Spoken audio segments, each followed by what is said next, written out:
안녕하세요. 수암입니다. 수암의 풍수여행을 사랑해 주시고 변함없이 찾아주시는 구독자님들을 환영합니다.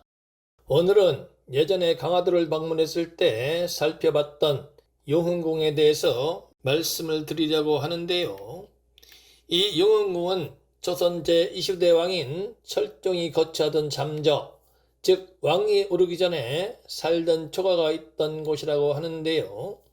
철종이 왕위에 오른 후에 강화유서로 있던 정기세라는 인물이 철종이 살던 초가를 허물고 이와 같은 건물을 짓고 용흥궁이라 명명하였다고 전하고 있습니다.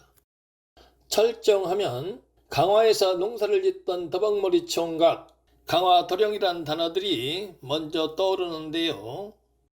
강화에서 농사를 짓던 더벅머리 총각이 갑자기 조선 제25대 왕위에 오른 일화가 교과서에 실기도 하였고 신상옥 감독이 만든 강화도령이란 영화를 통해서 대중에게 알려지기도 했으며 얼마 전에 철인왕후라는 드라마가 방영이 되어 다시 한번 재조명이 되면서 예전에 강화도령이 살던 이 용흥궁이 새로운 명소로 떠오르고 있다고 하는데요.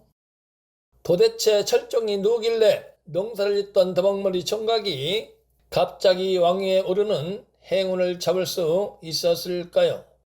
먼저 철종의 출생 관계를 살펴보면 사도세자와 정비 해경궁 홍시스라에서 태어난 아들이 우리가 익히 알고 있는 조선 제22대 왕인 정조대왕이고 사도세자와 후비 숙비 님씨 사이에서 태어난 아들이 바로 은원군 이인이므로 은원군 이인은 사도세자의 서자인 셈입니다. 그리고 은원군 이인과 소실이었던 전산군 부인 이씨 사이에서 태어난 사람이 전개대원군 이광이므로 전개대원군 이광은 은원군의 서자인 셈입니다.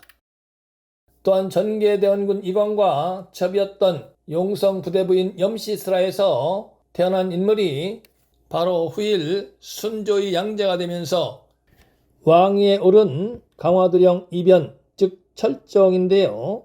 이런 출생관계를 살펴봤을 때 사도세자는 철종의 증조부가 되고 정조는 백조부이며 순조는 오촌 당숙이 되는데요.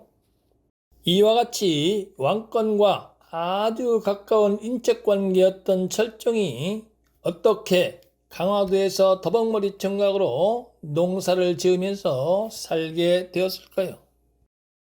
그 내력을 살펴보면 정조의 정비 효의 왕과 자식을 두지 못하자 정조의 채측근이었던 홍구경이 정조의 이복동생인 은원군의 장남 상계군 이담을 세자로 삼으려 하였으나 홍구경이 실각을 함에 따라 이 사건은 역모로 변질이 되어 상계군 이담은 음독자살을 하고 정조의 이복동생 은원군 이인을 비롯한 일가는 강화도로 유배가 되었다고 합니다.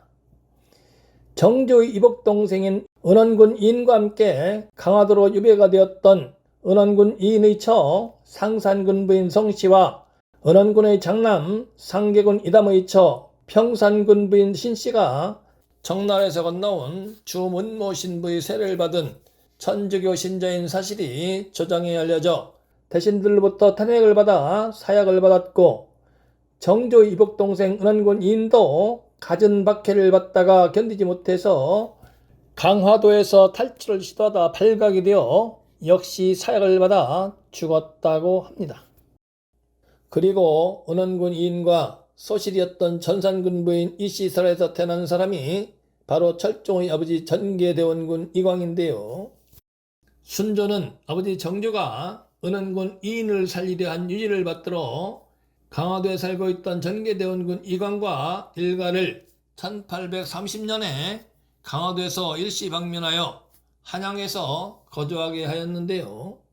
강화에서 한양으로 거처를 옮긴 뒤 한성 경행방 향교동 사제에서 부친 전개대원군 이광과 첩이었던 용성부대부인 염시설에서 태어난 인물이 바로 철종 이변이고 철종이 3살 때 친어머니 용성부대부인 염씨를 잃었으며 10살 때는 부친 전개대원군마저 죽어 고아나 마찬가지였다고 하는데요. 철종이 13살이 되던 해에 몰락한 노론가문 출신인 민진용이란 인물이 중인 이원덕, 이종락 등과 모의하여 철종의 이복형인 이원경을 왕위에 추대하려 모반을 꾀하려다가 사전에 발각이 되어 능지처참이 되었고, 철종은 이복형인 이원경과 함께 다시 강화도로 유배가 되어 농사를 지으며 살다가 18살이 되던 해에 갑자기 제25대 왕으로 추대되기까지 거처하던 곳이 바로 이 용흥궁이라고 합니다.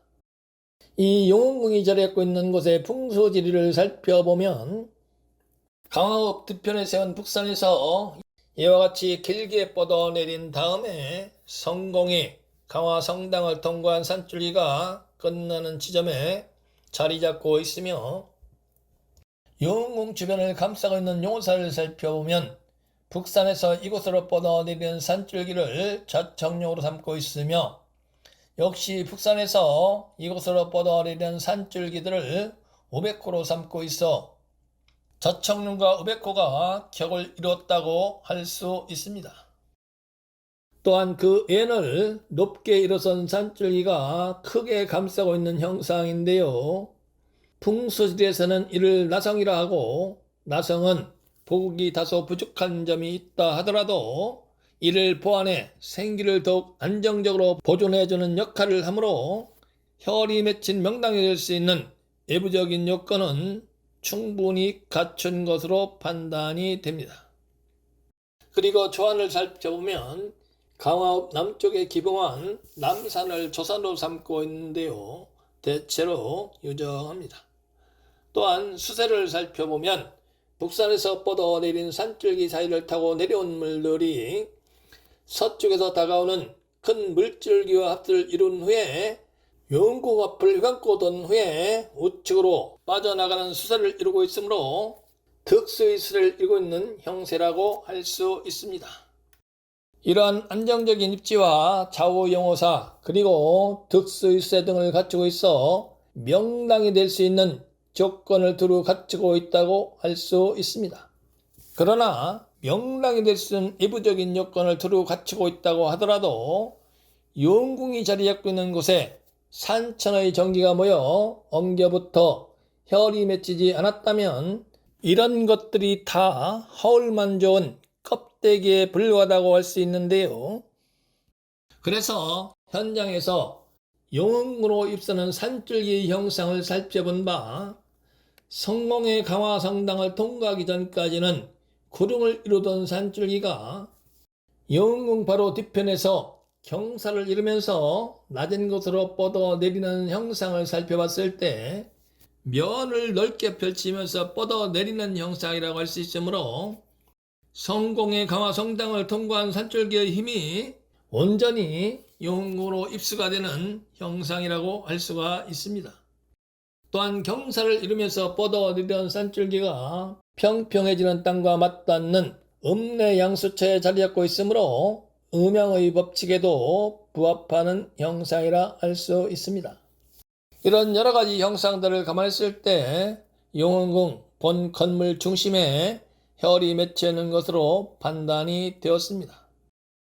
순조의 특명으로 강화에서 한양으로 옮겨 살았다는 이야기가 전해지는 철종의 부친 전개대원군과 그 일가가 1830년 몇 월 며칠 날 한양으로 옮겨 살았는지 알 수가 없어서 장담은 할 수가 없습니다만, 한성 경행방 향기동 사제에서 1831년 음력 6월 17일 날 태어났다고 전하는 철종을 잉태했을 초기에, 즉 어머니 용성 부대부인 영씨의 태중에 있을 때 이 용흥궁에 맺혀있는 혈, 즉 명당에서 발산하는 생기의 영향을 받고 자라 강화에서 농사를 짓던 더벅머리 강화 도령이 일약 군왕으로 등극하는 행운을 거머쥐는데 일부 작용을 하지 않았을까 하는 생각을 해보면서 수암의 풍수계행을 마칩니다.